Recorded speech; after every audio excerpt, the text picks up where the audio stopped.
और अब इधर उधर कुछ नहीं, पूरे देश में इन्हीं के नेतृत्व में आगे और काम बढ़ेगा। और इतना हम आपको बता देते हैं कि हम लोग मिल करके उनके नेतृत्व में ही और जिस तरह से बिहार का भी काम हम लोग कर रहे हैं, तो इसलिए अगली बार जो होने वाला है, अगली बार क्या होने वाला है?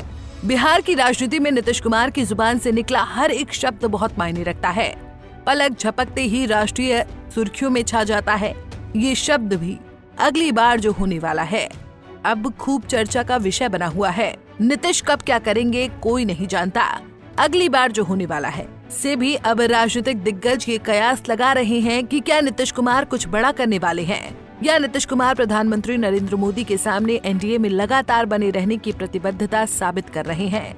ये बयान नीतीश कुमार ने खुद प्रधानमंत्री नरेंद्र मोदी के सामने दिया है। दरअसल पीएम मोदी बीती 24 फरवरी सोमवार को एक दिवसीय दौरे पर बिहार पहुंचे। पूर्णिया एयरपोर्ट पर उनके प्लेन की लैंडिंग हुई और वहां से हेलीकॉप्टर के जरिए वो भागलपुर गए।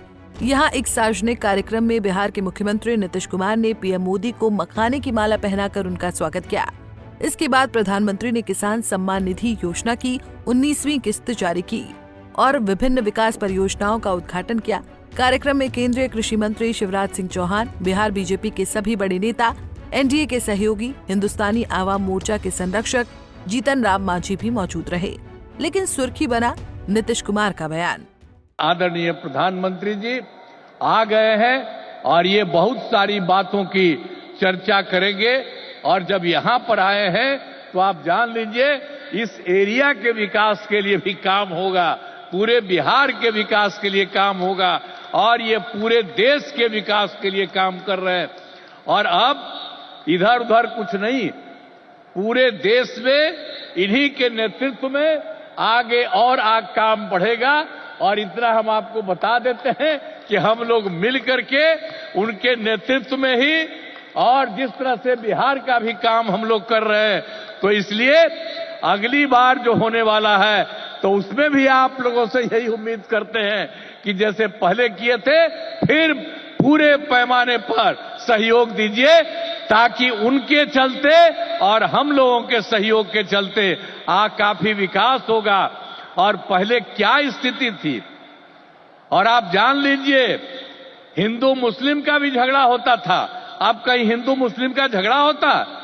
हम लोगों ने कितना महिलाओं के लिए सब काम किया, हर क्षेत्र में महिलाओं को हम लोगों ने मौका दिया है और सब जगह से विकास हो रहा है।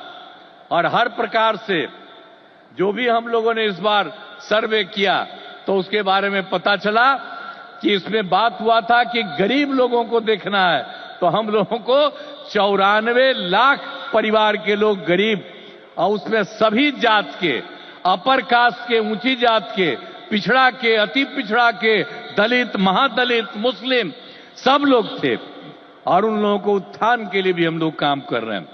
इसमें भी कोई दो राय नहीं है कि बिहार की राजनीति में मुख्यमंत्री नीतीश कुमार अपने सुशासन और सोशल इंजीनियरिंग के लिए जितने मशहूर हैं, उतना ही पाला बदलने के लिए बदनाम है। पिछले 10 से 12 सालों में कम से कम 4 से 5 बार गठबंधन बदल चुके हैं। हालांकि पिछले कुछ समय से वो लगातार दावा कर रहे हैं कि अब इधर उधर नहीं करेंगे। प्रधानमंत्री के सामने भी उन्होंने इस बात को दोहराया है। पीएम के प्रति सीएम का इतना अधिक लगाव आखिर क्या साबित कर रहा है? क्या आगामी चुनाव में कांग्रेस की कसौटी की परीक्षा होने वाली है, या नीतीश कुमार का बयान कांग्रेस को उसकी हकीकत से रूबरू करवा रहा है? अगर ऐसा है तो कांग्रेस की उम्मीदें अभी से चकनाचूर हो चुकी हैं। अगर वाकई नीतीश कुमार का ये बयान सत्ता पक्ष में बने रहने की कसम है, तो ये हर किसी को पूरे यकीन से मान लेना चाहिए कि नीतीश कुमार अब एनडीए के साथ पूरी मजबूती के साथ खड़े हैं। लेकिन विपक्ष है कि इस बात को मानने को तैयार नहीं है। वो नीतीश कुमार को मानसिक रोगी बता रहा है, जिस पर कटाक्ष करते हुए एनडीए का हिस्सा जनशक्ति पार्टी, रामविलास के राजनेता और मौजूदा केंद्रीय खाद्य प्रसंस्करण उद्योग मंत्री चिराग पासवान ने कहा कि विपक्ष के पास जब बोलने के लिए कुछ नहीं रहता है तो वो पर्सनल कमेंट पर उतर आता है।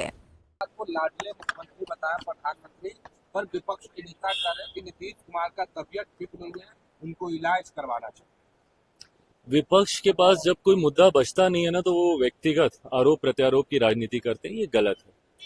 प्रदेश के मुख्यमंत्री हैं, इस तरीके से उनको लेकर भ्रम फैलाना, इस तरीके से उनके स्वास्थ्य के बारे में झूठी बातें करना आपकी बौखलाहट को दर्शाता है। आप जानते हैं कि विधानसभा का चुनाव आप हार रहे हैं, उपचुनाव में इनको पता चल गया, तथा कथित जो इनके गढ़ थे वो तक ये लोग हार चुके हैं। बेलागंज की सीट ये लोग हार चुके हैं, तरारी की सीट ये लोग हार चुके हैं। तो ये दर्शाता है कि आगामी विधानसभा चुनाव में विपक्ष अपना खाता भी खोल लेना तो ये बड़ी बात होगी। 225 से ज्यादा सीटें जीतकर इस बार हम लोग सरकार बनाने जा रहे हैं। अब क्योंकि कोई मुद्दा नहीं बचा तो ये व्यक्तिगत आरोप पे विपक्ष आ गया है, जिसका जवाब भी जनता देगी। बहरहाल पीएम मोदी बिहार को सौगातें दे रहे हैं। सीएम नीतीश कुमार पीएम की तारीफ में कसीदे गढ़ रहे हैं, क्योंकि 5 साल बाद बिहार में एक बार फिर से चुनावी रणभेरी बजने वाली है। एक तरफ महागठबंधन कमर कस कर तैयार है तो दूसरी तरफ एनडीए ने फिर से सत्ता पाने के लिए किलेबंदी शुरू कर दी है। बिहार की वर्तमान यानी एनडीए की नीतीश सरकार का कार्यकाल 23 नवंबर 2020 से शुरू हुआ था। नीतीश सरकार का कार्यकाल इस साल यानी 2025 में 22 नवंबर तक है। जाहिर है कि इससे पहले चुनाव होंगे। माना जा रहा है कि आगामी सितंबर से अक्टूबर के बीच आचार संहिता लग जाएगी। माना ये भी जा रहा है कि अक्टूबर से नवंबर के शुरुआती हफ्ते के बीच वोटिंग और मतों की गिनती संपन्न कराई जा सकती है। Bureau report, Punjab Kesari TV.